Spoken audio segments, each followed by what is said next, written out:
Good evening. I'm Mike Knetter, and welcome to the UW Now Livestream series, where we bring you timely and important topics for the UW community.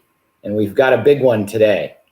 Today kicks off our Day of the Badger, and we have one of the greatest Badgers of them all on our show tonight, UW Director of Athletics, Barry Alvarez. Earlier today, Coach Alvarez announced that he will officially retire on June 30th after serving for 32 years at the University of Wisconsin. The first 14 as head football coach, 2 years as head football coach and athletic director, and then another 16 as athletic director. Through that time, Coach Alvarez has been at the center of the transformation of Badger athletics into one of the most successful, admired, and financially sustainable athletic programs in the country. During his tenure as AD, Wisconsin has won a combined 16 team national titles and 74 regular season or tournament crowns in the conference. And Wisconsin leads the nation in the combined total of NC2A men's basketball and major football bowl game appearances in recent decades. I guess I just had a little picture of you up there, Barry, with a few trophies behind you. I think those were acquired on your tenure. But that major sports success has really been the cornerstone of financial sustainability for the program, built off program revenue that those sports bring in, and also generous donor support for a really great product that you've put on the field and on the court and in the pools and everywhere else that our teams play. You've transformed our facilities, and you're leaving things in great hands. It looks a little different than when you showed up all those years ago. And, before we do anything, Barry, I just want to say, from me personally, thank you. You've made so many people proud. There's so many conversations and great times that people have had together in the Badger community. And, people love a winner, and you've really been instrumental in building a winning product across the board. And we couldn't thank you enough. So thanks for all you've done, and thanks for being here with our audience tonight. Well, I appreciate it, Mike, and I'm honored that you gave me the opportunity to visit with your group tonight. Terrific. Well, we like to have a lot of audience Q&A, and, I didn't ask you to prepare any remarks. I think we'll just go right into Q&A. I know that's one of your favorite things, is to engage with people, but I'll open it up with a couple of questions. And I guess the first thing I want to do is start at the beginning.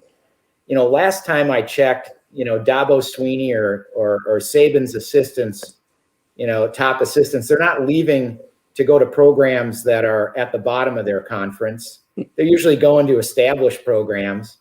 How on earth did Wisconsin ever land you? What did you see in the opportunity here?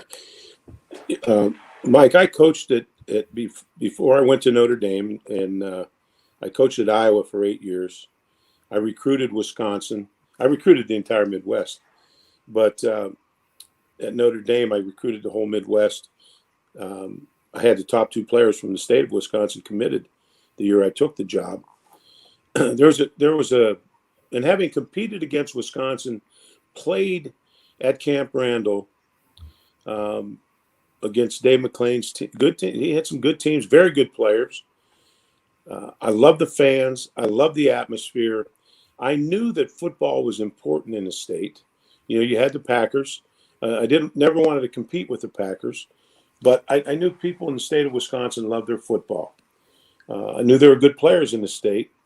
And at Notre Dame, I had a secondary coach. I was the defensive coordinator. My secondary coach was a guy named Chuck Heater. Chuck worked for Dave McClain, was a secondary coach for Dave. And he kept me updated on what was going on at Wisconsin, what the issues were. And the major issue was they were losing the best players in the state. The high school coaches weren't sold on what was going on. And he kept giving me updates on what was happening. We kept winning games. We won a national championship. We won about 25 in a row. I was the assistant head coach and defensive coordinator. I was a hot commodity back then.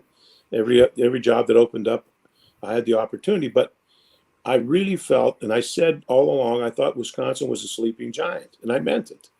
It just wasn't lip service to get the job. I meant it. I thought the fact that there's one Division I school in the state, I knew there were a lot of good players in the state. They just weren't staying here.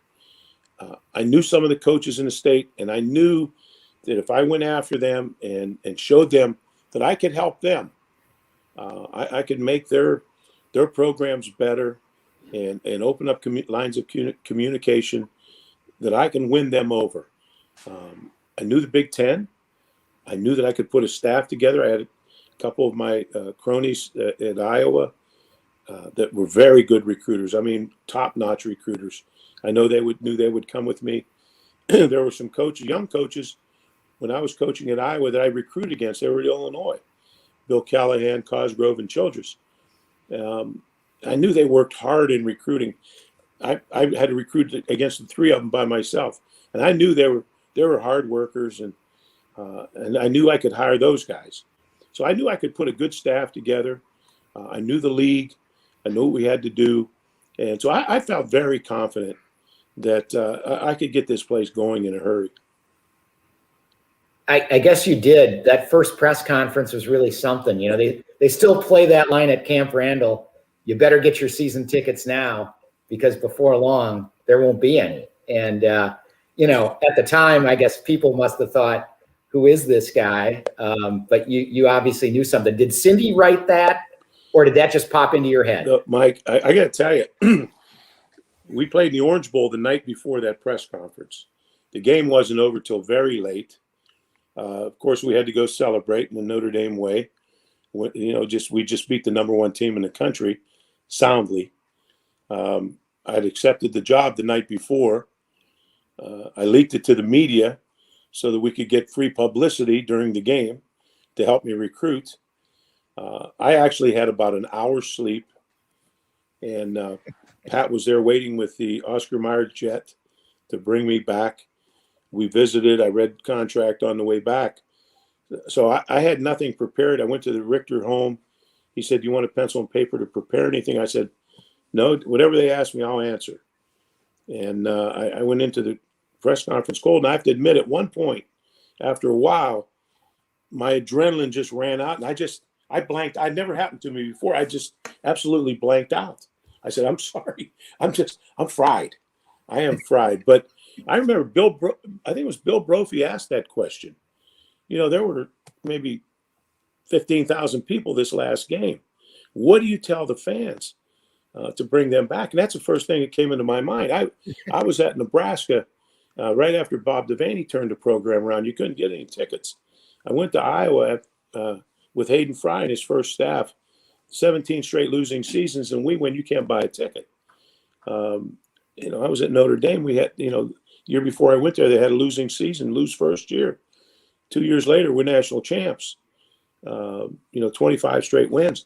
I thought I knew how to win, and I was serious. That's the first thing that came to my mind. This stadium's going to be filled. I knew that people like in Wisconsin like football, and I felt like very confident that we'd win. Prophetic.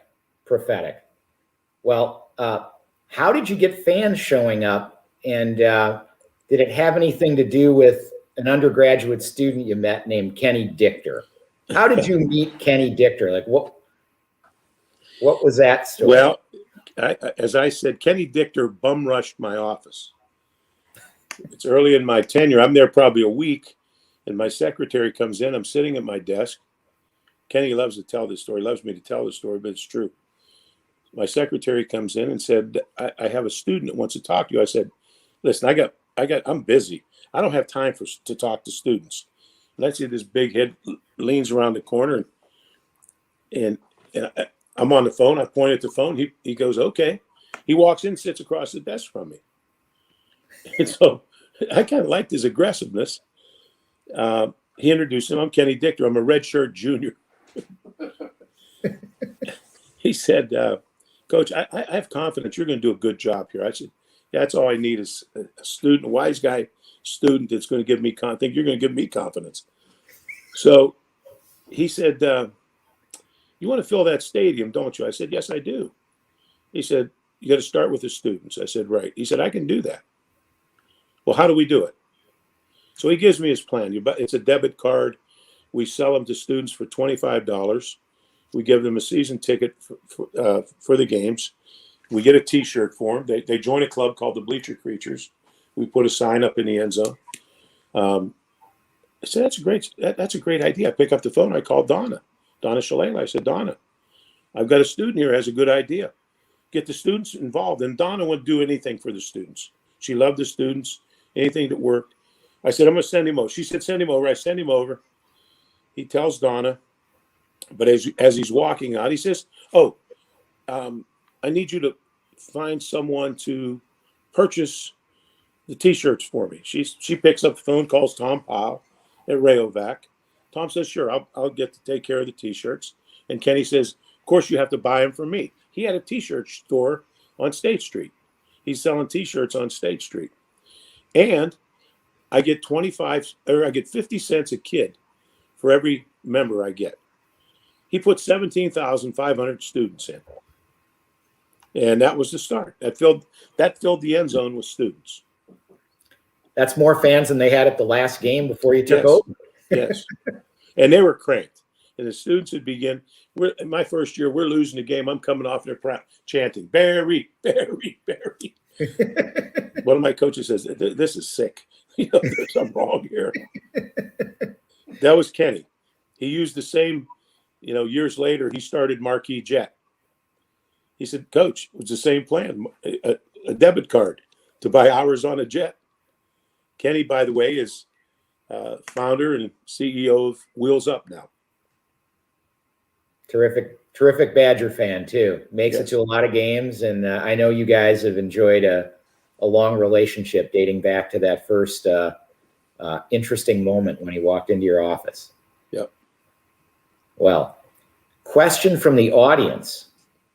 Charles DeGeneff wonders, what is your proudest accomplishment at UW, looking back? Charles, I think the fact that we were able to turn the football program around allowed us to fill the stadium. Once you fill the stadium, that enables you to increase your budgets for the other 22 sports. It allows you to build facilities to stay up to par with other schools that you're recruiting against. And so even though we've accomplished a lot in a number of sports, being able to turn the football program around and be consistently good and consistently in normal times fill the stadium is definitely my number one. I feel is my number one accomplishment. Certainly, that was the linchpin. Without that, it's hard to see how everything else falls into place. Yeah, Mike, in college athletics, football is 80% of your revenue. Basketball is 20%. Everything else is a losing proposition as far as revenue generating. So those are the two. You have to win in those two sports. You have to be competitive in those two sports. You have to put people in the stands. Yeah, and that consistency that Wisconsin has had over the years, that statistic about major bowl appearances and NC2A tournament appearances, I mean, nobody else has done that. And it's amazing to think we did it.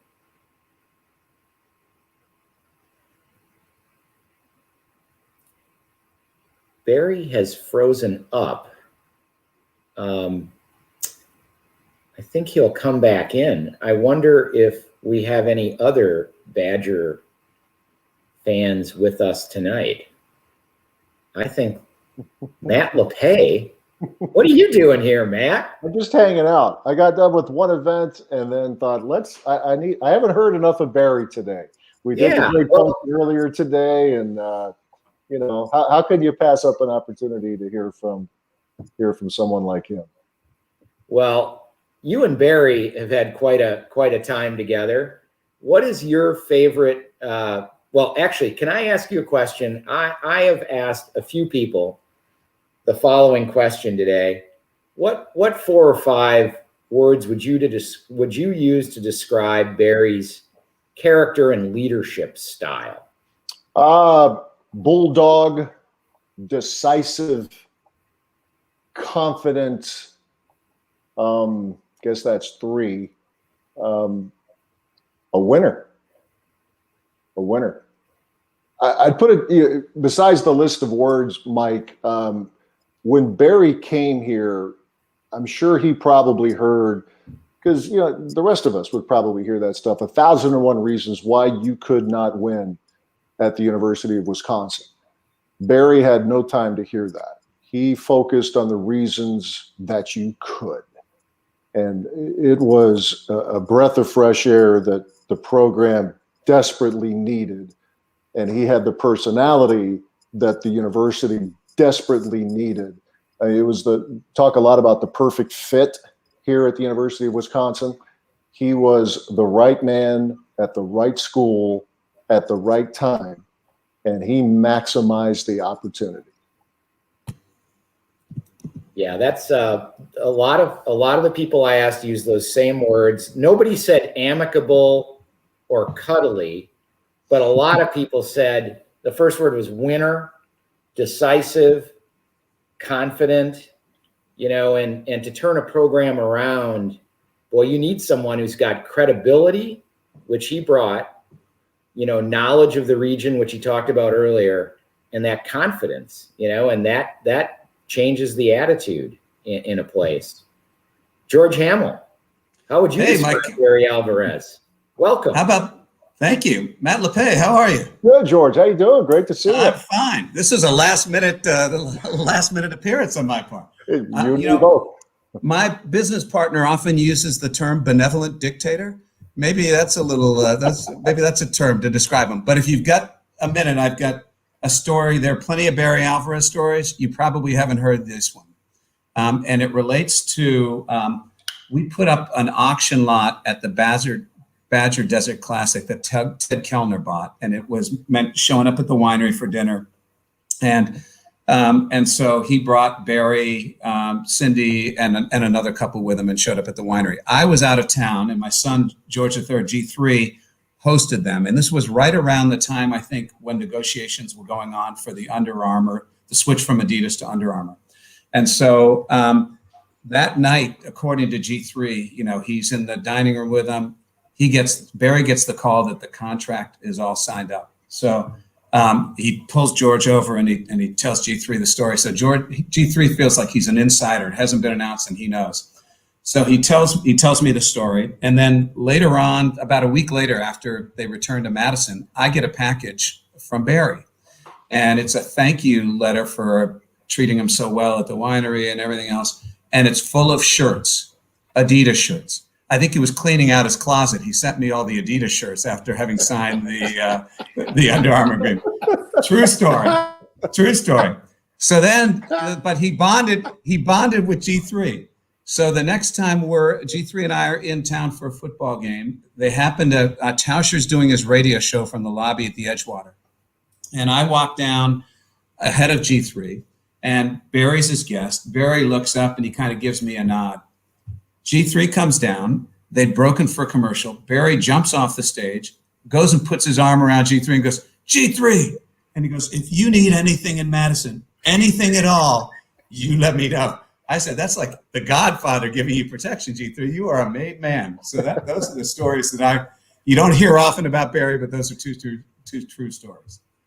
What's great about that story is your son didn't even go to Wisconsin. But everybody thinks he did. I know, that's true. Wow. And I will tell you, I had Chad send me that line from the press conference on a DVD, and I've shown the whole staff at Hamill Family Wines that. I'm saying, no one's ever heard of us either, and someday they're not going to be able to buy our wine too. So I'm just learning from the master. That's all I'm trying to do.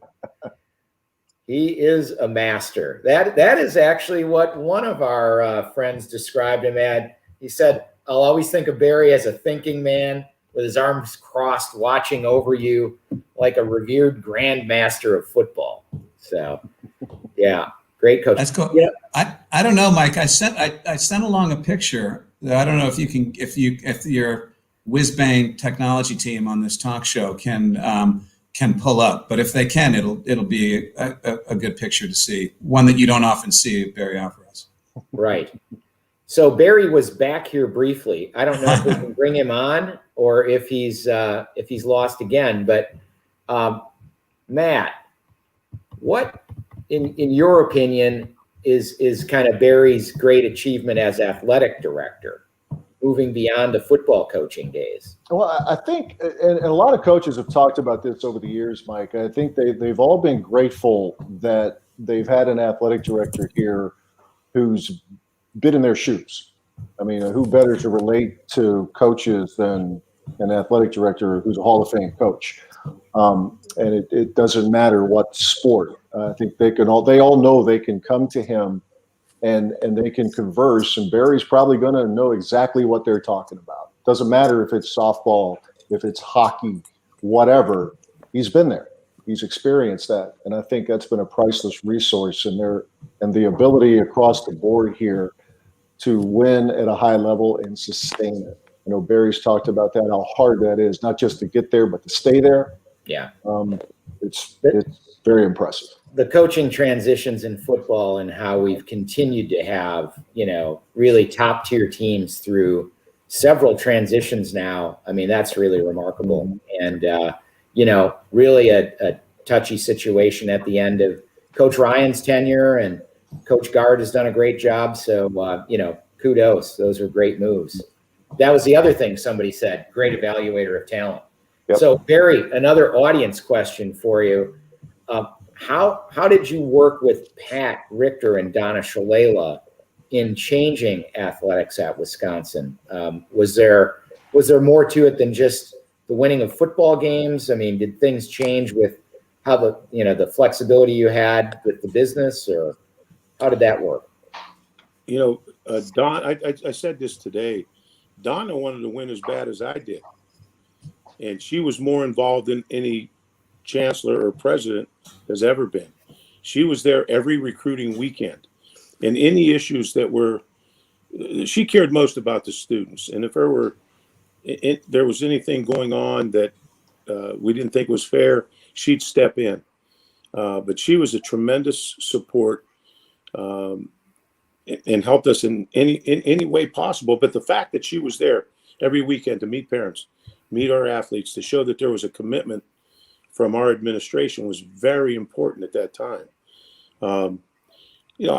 The fact that I'd been in the league, I was able to hire some really good coaches, guys that had been successful, joined me, and we all got on the same page in a hurry. And these guys could recruit now. And at first, we had 1 month after I took the job to get out and recruit. And Bernie Wyatt, Dan McCarney, Kevin Cosgrove. We went out and recruited. Now we beat the bushes, and we got players. Coming in that late, we got players. I had about 3 or 4 guys that flipped. Brett Moss, Mike Thompson in the state, Verstegen. All those guys were going someplace else. We flipped them. We were able to go out and get some players, and that group really helped us. Was our foundation for our first Rose Bowl team. So all those things, we knew what we were doing. We had all been in the league. We'd all won championships in the league. Me at Iowa, Billy and Kaz at Illinois. So we knew what we were doing, and they just turned us loose. And Pat was good to let us just. He was just learning the business. So we knew the business better than Pat. So just leave us alone. We know how to work. We're not going to break any rules. We're going to go out and work harder than everybody else. So I opened up tonight by asking how you even wound up at Wisconsin, because it seems, like an unusual choice given the circumstances. You had a lot of options. Obviously, with what you did at Wisconsin, those options probably only expanded. Tom Duquette wonders, what kept you at Wisconsin? Why didn't you leave for, he called them greener pastures. I'll call them other pastures. But other pastures. Well, it's all what you want to do. I had no dream job. There was not one place that some people, Lou Holtz wanted to be at Notre Dame. That was his dream job. Other people want to go to wherever it may be. Cindy and I did not want to be vagabond coaches. We did not want to travel all over the country.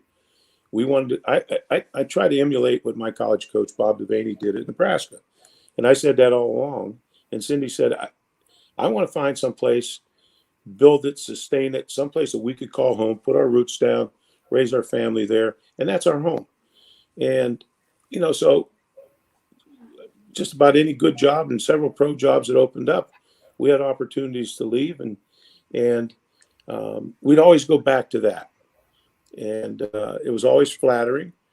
But the bottom line is we wanted to build something here and sustain it. And we've been able to do that. And it makes me, we had a vision of what we wanted, and we accomplished that. I didn't have visions of going to coach, being a coach in the NFL, or have one school that I want to go back to, or my alma mater, or wherever. This was my school. Once I took this school, I was going to build it and sustain it. That doesn't happen often anymore. No. And most guys don't have the opportunity to decide when they leave. Yeah, that's true. That's true. Not in this business. No. It has been an amazing run. So we had a question earlier. Mitch Haycock wonders, what was your favorite Rose Bowl of them all? The first one was special because that's what we talked about. That was a goal. When they introduced me, my first day here, I went to a hockey game that night, spoke to the 1990 hockey team that went on and won a national championship. And they introduced me, and the crowd started chanting Rose Bowl, Rose Bowl. And that's, there's not a national championship. There wasn't BCS back then. It was the Rose Bowl. And that's what every kid in the Midwest where he wanted to play. And for us to have that year, and guys that we initially recruited, those guys followed our plan, and to go to Tokyo to Japan to clinch it, and then come back. By the time we landed in Chicago and we hit the border, people were lined up all the way from the border all the way to Madison. We drove the buses like 1 a.m. right into the stadium, and had a big group of people in the stadium waiting for us. It was really special. The guys eat sushi before the game? Not before the game. We had a contract. This is a good story. I had the Japanese are shrewd negotiators, and they always don't understand what you're saying, except they always do understand. And we had an agreement that there was going to be Wagyu beef and certain things. But I had a player that played for me at Iowa, big old offensive lineman named Joe Lavellis. We called him Joe Palooka. He was working in Japan. He could speak Japanese. So he contacted me, and he traveled with us. So he was my negotiator, and he was my interpreter. So as we negotiated and we went through, and they weren't ready to serve us beef, he'd jump in, and they said, we don't understand. Well, Joe would explain it to him. And so we were able to stay a step ahead, and it was a great trip for us. No, we ate well. I can imagine. I mean, that was unusual at the time, right? I mean, how many teams had played in Japan? You know what? There was a stretch of about 4 or 5 years. They would get 2 teams that would agree to go over and play. I think Nebraska and Kansas State went over 1 year. There were probably a stretch of about 4 years when they had games, and they contacted me and about going over. I thought it was a great experience. It would be a great experience for the kids. My guys had worked so hard. I wanted to make sure if for some reason we didn't go to a bowl game, that they were rewarded somehow. And it worked out that game clinched the Rose Bowl for us. But it was my players still talk about that experience. I bet. And then that Rose Bowl was pretty incredible too, on the back of that. Well, you show up in Pasadena, and you start seeing red about 3 days before the game, all over LA and Pasadena. My driver, the year prior, was the student body president at UCLA, and he says a few days before the game to me, "Do you realize what's happening?" And I said, "I don't know what you're talking about." He said, "Your people snapping up all the tickets. And the UCLA people are not very loyal. They'll scalp their tickets. They'll buy a color TV and stay home and watch it. So I realized what was happening. We had some people built here, but I knew we'd end up with a lot of people. And and we were the home team, so we're wearing red jerseys. Their coach, Terry Donahue, asked me if I would take the visitors' locker room since the home locker room was theirs. It was decorated. And I said, no, we're the home team. We'll keep the home locker room. You go in the visitors' locker room. And I sold it to our players that, this is Camp Randall West. When you take the field, the stadium's going to be red. It'll be 75% red. And it was.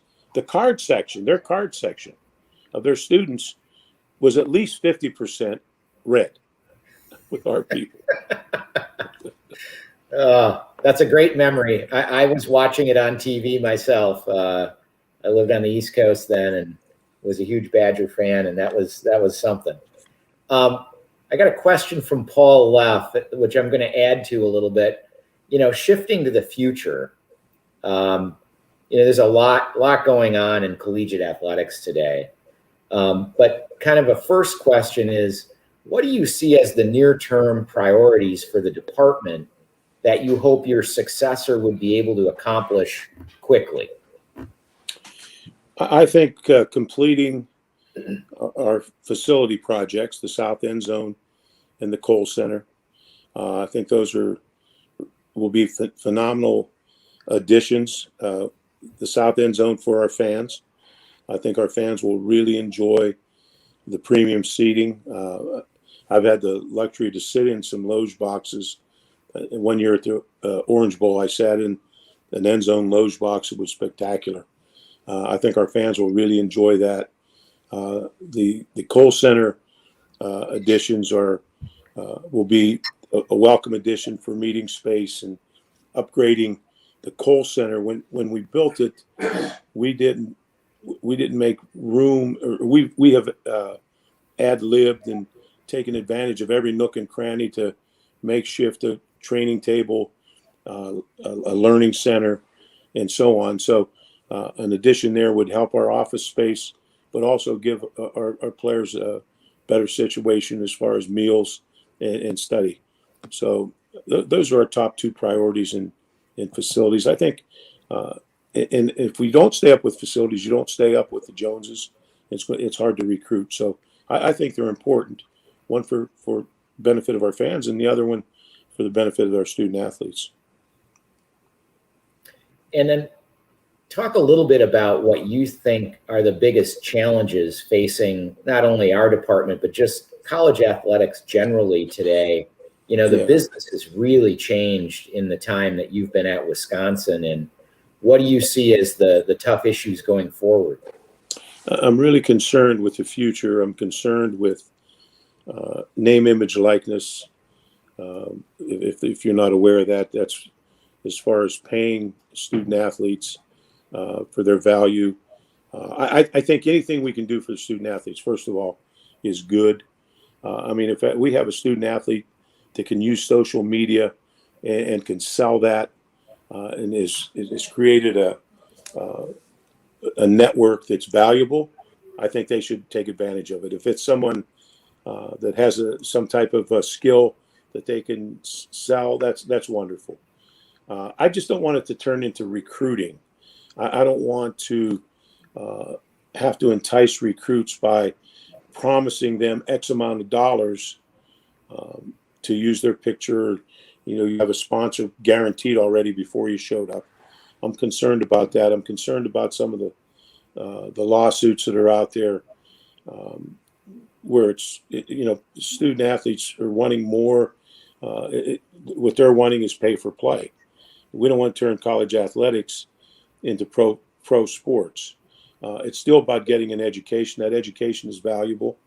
And as I told our student athletes, I've told parents, I've never promised anybody that they were going to start, if they were going to play or not, but I promised them we would support them to get a degree. You get a degree from Wisconsin, you've got a world-class degree, something that you can cash in on the rest of your life. And so, I don't want to cheapen that by, saying, so if you come to Wisconsin, we'll guarantee you a sponsorship for X amount of dollars. I don't want to turn recruiting into that, and I don't want to turn it into pro sports. So I'm concerned about that. I'm concerned about. I have less concern about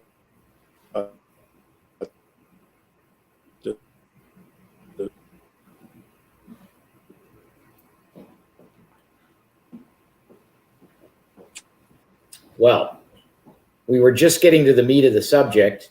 Matt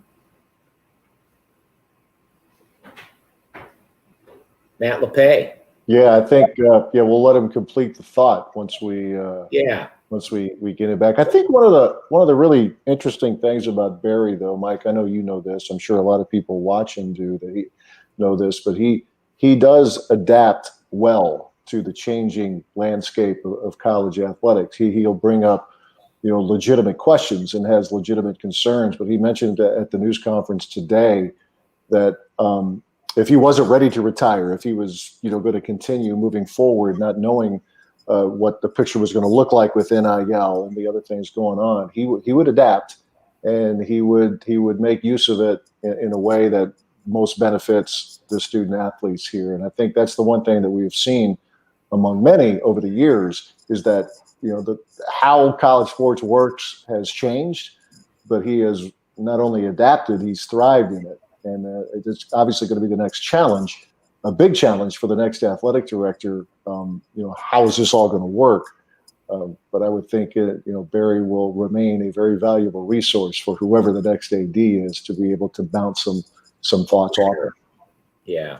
Well, it is really interesting, because it's not clear, it's if you created a minor league football organization to feed the NFL instead of using colleges to do it, I don't think there would be the same amount of money in it. All you have to do is look at baseball. Major League Baseball, there's a lot of money in it. Minor League Baseball, not so much. So it's somehow the marriage of these sports with a university setting that creates the fan base and the revenue. And so it's a complicated subject, as to how those resources are used. But I certainly understand where players are coming from. I understand where administrators are coming from and coaches, and we'll see how that plays out. But that's going to be a big issue, I'm sure, for the NC2A for a while. Yeah, no doubt. So we've got a question about walk-ons at Wisconsin. Matt, I'm going to call on you. I know Barry placed a lot of emphasis on attracting walk-ons, but you cover games for the Badgers all over the place. You kind of know what other teams have going. Is it really different at Wisconsin, or why do it seems like we have more walk-on success, not just walk-ons who play, but, Jimmy Leonard, great example, right? 3-time, all Big Ten, all American. Is Wisconsin different? And if it is, why is that? I think they've thrived on it. I think a lot of programs have had success with walk-ons, but I think you could argue that maybe even more so here. Barry, in a broad sense, refers to them as erasers, right? Because when you have a recruiting class, even if you have a strong group, there will be a number of scholarship players who maybe don't pan out the way you had thought that they could. And so many walk-ons through the years have been able to not only fill the void, but excel.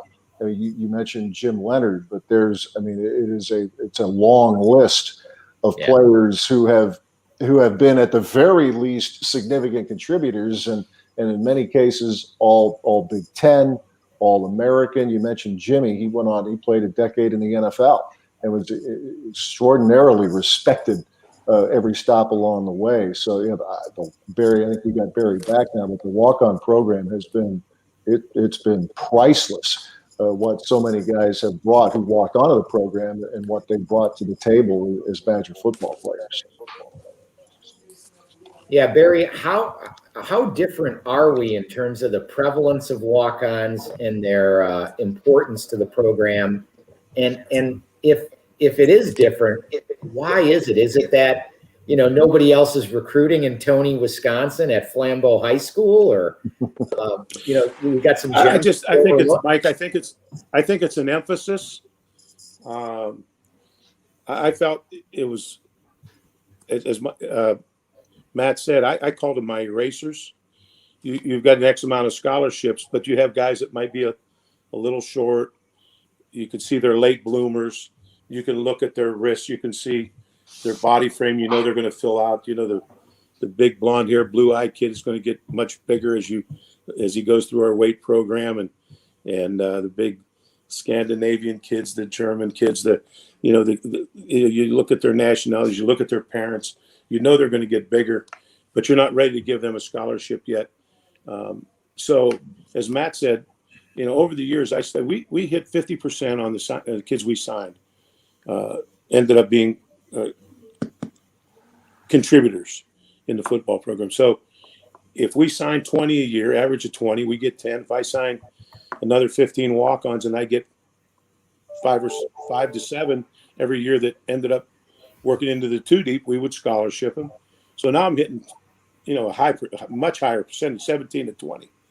And they knew that it was legitimate. The high school coaches knew we would treat them right. They would be treated with the day they got here exactly the way everyone else was. They were on the training table. You get high enough in the depth, you're going to get a scholarship.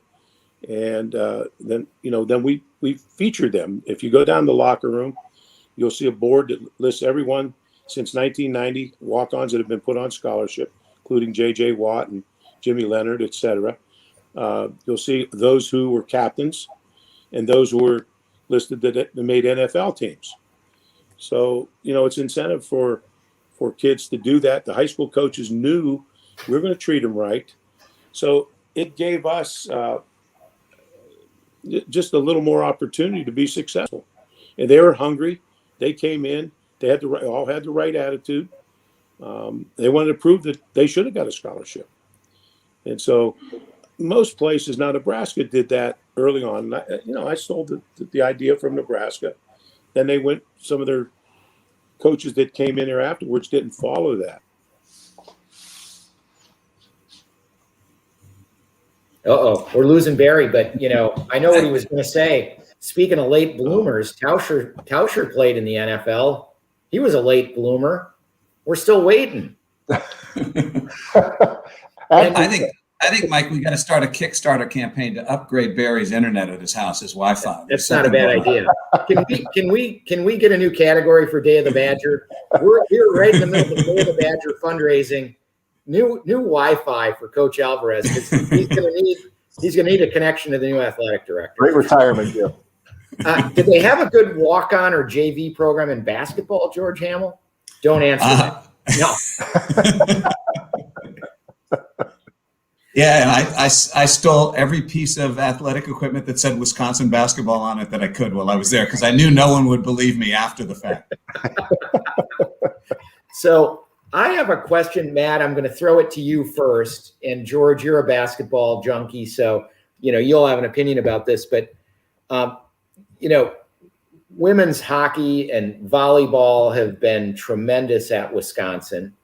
And it seems like a place that should be great for women's sports, but we've really struggled to get over the hump in women's basketball. And, what do you think it's going to take for women's basketball to get back on track? And, what can you tell us about our new coach, Marissa Mosley, I think it is? Well, yeah, I'm kind of learning about her like everybody else. I didn't get a chance to meet her today. We kind of waved as some of the coaches were coming into the event for Barry. As you can imagine, she's in a whirlwind world right now, trying to get acclimated to everything here and get moved here and all of that.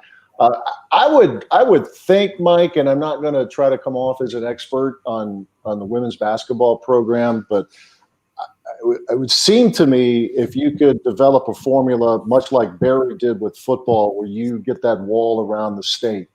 And if Coach Mosley can keep the best players in Wisconsin here. Now, there are some good players from Wisconsin who are on the current roster, but if she can continue to build on that, and then if it's, wherever the best players are, if it's Minnesota, if it's Illinois, regionally, the way Wisconsin men's basketball has had a lot of success.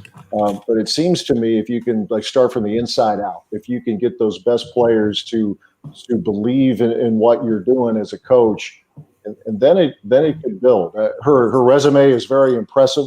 I mean, anyone who has spent time under the tutelage of Gino Auriemma, that gets everybody's attention who knows anything about women's basketball.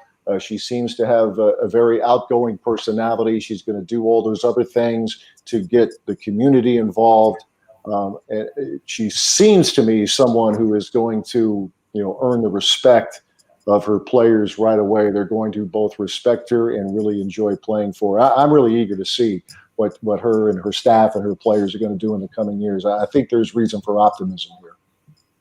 She left her alma mater to come to Madison, right? So yes, sir. Yep, Boston U. Yep. That says something. That says something right there. You leave home, so to speak, to come here. So maybe not unlike Barry. Barry saw something here, and he had a plan. Maybe it's a very similar story with her leaving home to come here because she sees an opportunity for this program to excel. Yeah, I think you could sure turn out the fans with a great product, and that'd be wonderful to see. I hope we can turn it around this time. So you all heard Barry talk a bit about what the challenges would be going forward for Wisconsin athletics. Anything you care to add to that from your vantage point? What's on your mind, Matt and George, about the future of Wisconsin athletics? What's it going to be like post-COVID? Yeah, I think that's a key point, Mike. And Barry talked about it today at the end of our little Q&A at the Kohl Center. Like he said, he can't wait. We all can't wait to see a full Camp Randall Stadium again, a full Kohl Center, LeBron Arena, so on and so forth. And here and everywhere, you're going to have that. You're going to have that challenge because we don't know what it's going to look like here, right, in the coming months. I think they're all planning for having full facilities, and then you adjust accordingly. But making it enjoyable, making it attractive for people to come back, and some people might be uncomfortable, and that's perfectly understandable. But make it as comfortable as you can for them to want to come back to these games and cheer on their team and realize what we've been missing here. It's been great to have the games, but it's not the same. It's not even close without the Kohl Center being full in Camp Randall. But I think that'll be across the board. And like everybody else, I'm curious to see what transpires with the name, image, and likeness and the transfer policy. It's a different world, and I think it's going to be really interesting to see, not just here but everywhere, how everybody adjusts to that. I think he's back. The coach is back. He's back. I got the guy that takes care of my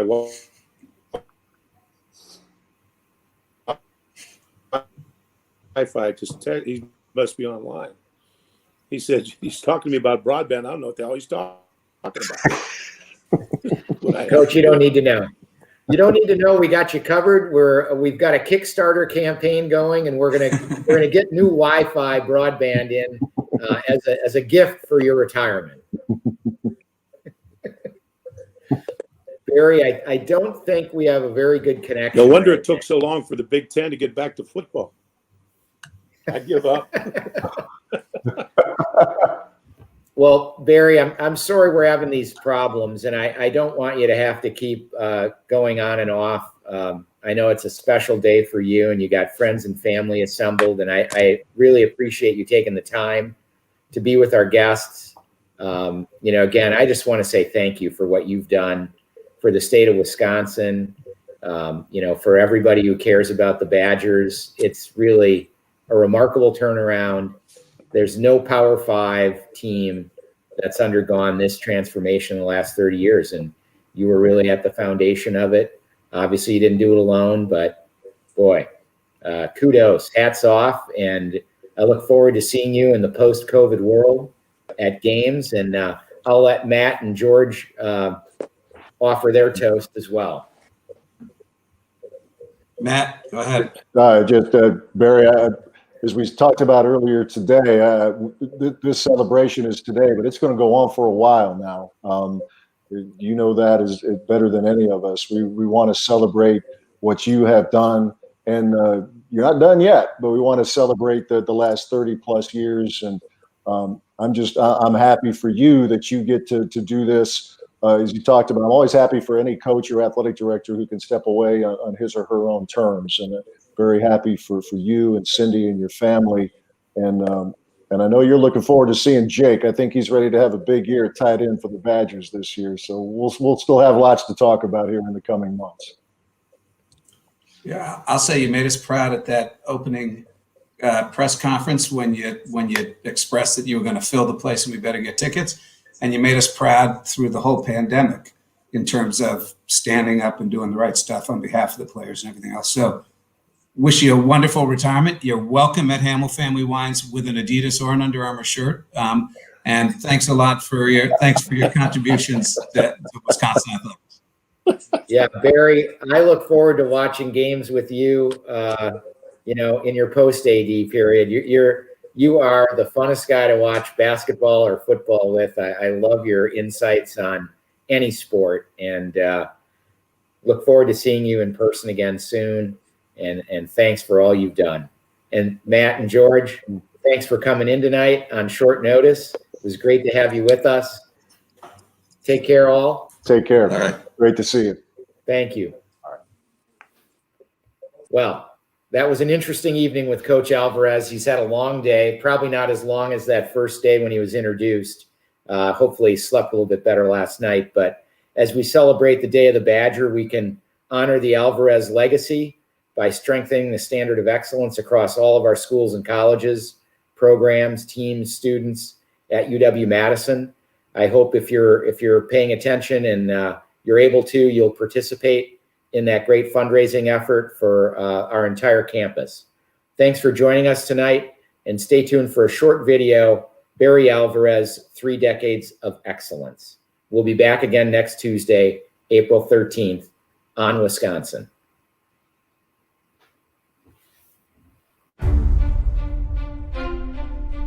For those of us who've been around here long enough to remember, it's never a bad idea to, every now and then, just stop and take a look around.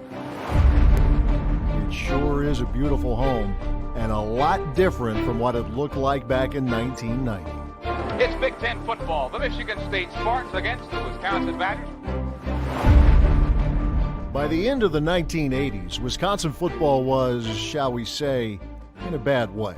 It's important to note there were some really good players, Don Davey and Troy Vincent to name a couple, plus a former quarterback and tight end who's gone on to carve his own successful path. To be sure, there were other talented players who did what they could, but overall, there weren't enough of them. As a result, attendance was alarmingly low, and morale was even worse. A major change was needed. Florida, there you see the Badgers sidelines as they watch the time tick down for the remainder of the season. So along came Barry Alvarez, the hot assistant coach from Notre Dame. At Wisconsin, he saw a chance to build something special. Yeah, he blew into town feeling pretty good about himself, and in his introductory news conference, he let it be known he was going to raise the bar. We're going to build it from the foundation. Don't know how long it'll take. They better get season tickets right now, because before long, they probably won't be able to. Right away, he went about the business of changing the culture. Signs that said football-related business only. In team meetings, players would sit up straight with their eyes to the front of the room, and they would work. Up-tempo practices with high-octane coaches. Barry wanted to find out who truly wanted to play and who actually had a chance to contribute. It seemed as though that first year nearly killed him. The man wasn't used to losing, but that team went 1-10. I remember after a loss at Northwestern during a post-game interview in the coach's locker room, he just whipped his cap across the room.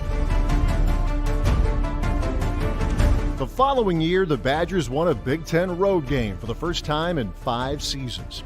In 1992, They raised the bar a bit more with an electrifying win against Ohio State, getting the better of a quarterback who has since become a familiar face to college football fans, not to mention a pretty good friend of Barry's.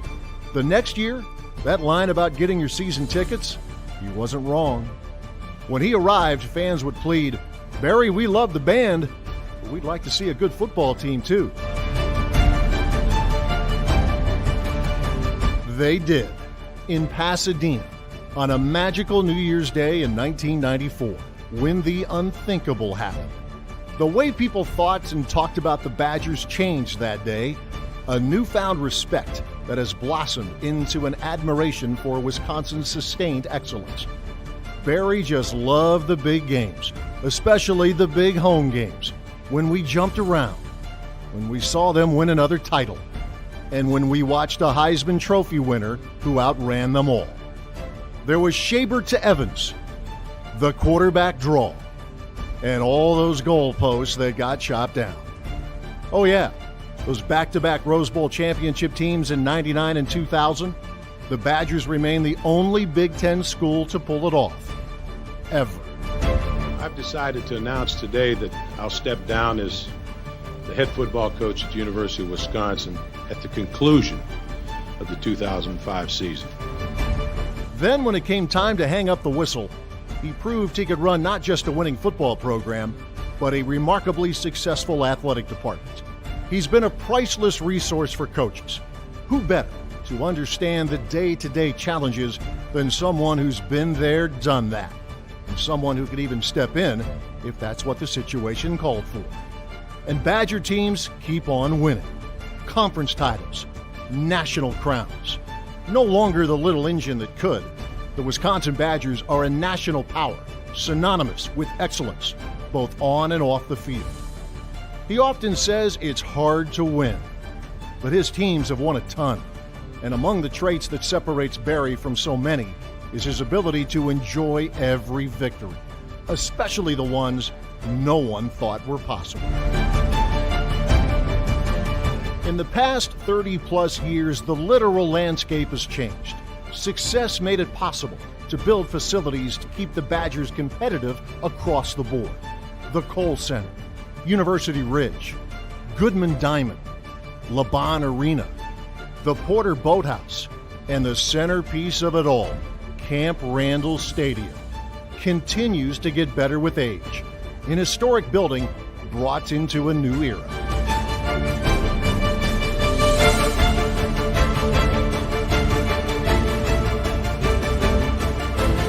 Go ahead, take a look around. Remember how it was back then, and appreciate how it feels now. It takes a team, but a team needs a strong leader. And for more than 30 glorious years, one of the strongest to ever do it, called the University of Wisconsin home. On behalf of Badger fans across the world, thank you, Barry. You have made us proud.